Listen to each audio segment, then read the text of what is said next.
পৃথিবীতে হচ্ছে ১৬৭৮ প্রজাতির বাঁশ পাওয়া যায়। ইউক্যালিপটাস এবং অ্যাকাশিয়া গাছ লাগানোর ফলে বাঁশের আমরা নিজেরাই ধ্বংস করে ফেলেছি। আখে হচ্ছে 18% সুগার কন্টেন্ট, বাঁশে হচ্ছে 22% সুগার।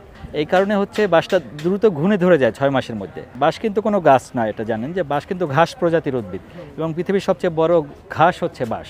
বাংলাদেশে আমাদের নেটিভ যেগুলো পাওয়া যায় 30 প্রজাতির বাঁশ আছে। আমরা বিভিন্ন সোর্স থেকে আরও বাঁশ সংগ্রহ করার চেষ্টা করছি এবং বাণিজ্যিক যে জাতগুলো আছে সেগুলো আমরা দেশে ইন্ট্রোডিউস করার চেষ্টা করছি।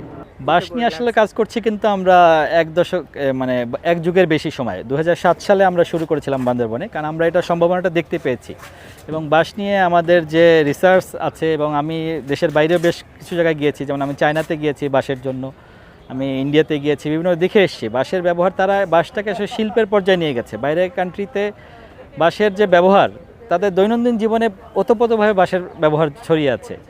আমাদের দেশে যেহেতু বাঁশ ওরকম অ্যাভেলেবেল না, মূল সমস্যাটা হয় যে আমাদের কাঁচামালের অভাব।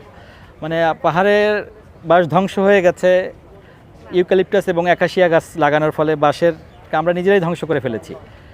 এবং কোরল, আরেকটা বিষয় হচ্ছে যে কোরল, বাঁশের যে কোরল হয়, কোরল থেকেই তো নতুন একটা বাঁশ হচ্ছে। এই কোরল খাওয়ার, অতিরিক্ত কোরল খাওয়ার ফলে বাঁশ ধ্বংস হচ্ছে। কিন্তু কোরলটা যদি আপনি বাণিজ্যিকভাবে চাষ করেন, কোরলটাও পাবেন আপনি, বাঁশও থাকছে। এটা আমরা ইন্ট্রোডিউস করছি ভবিষ্যতে, সামনে আমরা গাছ লাগিয়েছি, বাঁশ লাগিয়েছি। এবং বাঁশের আমাদের বললাম যে 15 বছর ধরে কাজ আছে, বাঁশের সম্ভাবনাগুলো আমরা উপলব্ধি করতে পেরেছি। এবং আর আমাদের এই জোনটা, বাংলাদেশের এই যে নর্থ ইস্ট জোন এবং পাহাড়ে যেহেতু আমাদের বান্দরবনে আমাদের মূল সেটআপটা, এই জোনটা হচ্ছে বাঁশের জন্য খুবই সুইটেবল। ক্লাইমেটিক কারণে, মাটি, সব দিক থেকে বাঁশের জন্য সুইটেবল। এবং বাঁশের যে এত গুণাগুণ, পাহাড় এখন ইদানিং যে পাহাড়ের ভূমিক্ষয় হচ্ছে, এটা বাঁশ থাকলেও হতো না। বাঁশের আরেকটা প্রধান বৈশিষ্ট্য হচ্ছে যে এটা ভূমিক্ষয় রোধ করে। অন্যান্য গাছের ক্ষেত্রে হচ্ছে শেকড় হচ্ছে যে ছড়িয়ে যায়, বাঁশ হচ্ছে যে হাজার হাজার শেকড় গিয়ে মাটিটাকে ব্লক করে ফেলে। একটা এতটুকু মাটির মধ্যে কমপক্ষে 1 লাখ শেকড় থাকবে এরকম আপনি থাকেন, তো এটাকে ব্লক করে রাখছে, মাটি ক্ষয় রোধ করছে। এবং আরও একটা বিষয় হচ্ছে বাঁশ হচ্ছে পানির লেয়ারকে ইনক্রিজ করে, যেখানে পানির লেয়ার কমে যাচ্ছে সেখানে পানির লেয়ারকে টেনে নিয়ে আসে সে। বাঁশের মূল সমস্যা যেটা হচ্ছে, এর মধ্যে সেলুলোজের পরিমাণ হচ্ছে 74% সেলুলোজ। এই কারণে হচ্ছে বাঁশটা খুব দ্রুত ঘুণে ধরে যায়। এবং এটার সুগার কন্টেন্ট যেটা আছে, মিষ্টতা, বাঁশের খুব মিষ্টতা, যেমন যে পান্ডা কিন্তু বাঁশ খায়।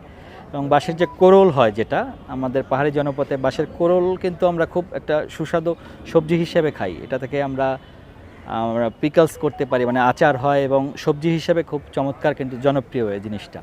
বাঁশের সুগার কন্টেন্ট এত বেশি হওয়ার কারণে এটা আখের চেয়েও বেশি। আখে হচ্ছে 18% সুগার কন্টেন্ট, বাঁশে হচ্ছে 22% সুগার। এই কারণে হচ্ছে বাঁশটা দ্রুত ঘুণে ধরে যায় 6 মাসের মধ্যে। কিন্তু বাঁশটাকে যদি আপনি কেমিক্যালি ট্রিট করেন, এটাকে একটা কেমিক্যাল কম্পোজিশন ট্রিট করতে হয়, তাহলে এটাকে আপনি 50 ইয়ার্স পর্যন্ত প্রিজার্ভ করতে পারবেন। যে কোনো ক্ষেত্রে, কনস্ট্রাকশনের ক্ষেত্রে বলেন বা অন্য যে কোনো ক্ষেত্রে, আপনি এটা 50 ইয়ার্স পর্যন্ত প্রিজার্ভ করা যায়।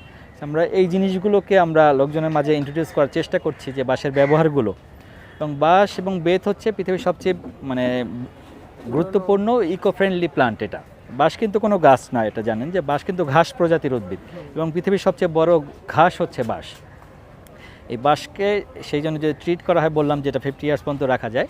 এবং আমরা মানুষের মাঝে জানাতে চাচ্ছি যে বাঁশের এই ব্যবহারগুলো আমরা করতে যাচ্ছি, যেন আমরা জানি যে বর্তমান সরকার যে উদ্যোগ নিয়েছে প্লাস্টিক বর্জনের, সেই ক্ষেত্রে প্লাস্টিক বর্জনের ক্ষেত্রে একটা অন্যতম বিকল্প হতে পারে বাঁশ। বাঁশ থেকে প্রোডাক্টগুলো হচ্ছে, যেমন আমরা একটা পানির বোতল, যে প্লাস্টিকের বোতল, ওয়ান টাইম ইউজ বোতল, সেটা পৃথিবীতে আমরা ফেলে দেওয়ার পরও 1000 বছর পর্যন্ত এটা পুরোপুরি ধ্বংস হতে লাগে। একটা স্ট্র যেটা আমরা খাই যে সচরাচর, সেই স্ট্র কিন্তু বাঁশ থেকেও করা যায়। আমাদের একটা বাঁশ আছে যে স্ট্র বাঁশ, ব্যাম্বই, এটা ওখান থেকে স্ট্র তৈরি করতে পারি। হ্যাঁ, চিকন হয়, ওটাতে স্ট্র আমরা করতে পারি। ওখানে একটা স্ট্র থেকে যায় 700 বছর পৃথিবীতে। তাহলে এটা তো আমাদের পরিবেশের জন্য হুমকি এবং মানব সভ্যতার জন্য একটা হুমকি। এখন বায়ু দূষণে, বায়ুর সাথে কিন্তু এই কণাগুলো, প্লাস্টিকের কণাগুলো বায়ুতে ছড়িয়ে গেছে এবং সেটার বিকল্প আমরা হিসেবে বাঁশকে আমরা ইন্ট্রোডিউস করতে যাচ্ছি। বাঁশ থেকে আমরা কিছু প্রোডাক্ট নিয়ে এসেছি, এগুলো আমরা বাঁশের বোতল এসেছি আমাদের এখানে, বাঁশের গ্লাস, মগ। আমরা যেহেতু প্রথমবার মতো এসেছি, আমরা আসলে কি রেসপন্স পাবো আমরা বুঝতে পারিনি। আর বান্দরবন থেকে যেহেতু আসতে হয়েছে, আমাদের অ্যারেঞ্জমেন্টটা আমাদের একটু ওভাবে করতে হয়েছে।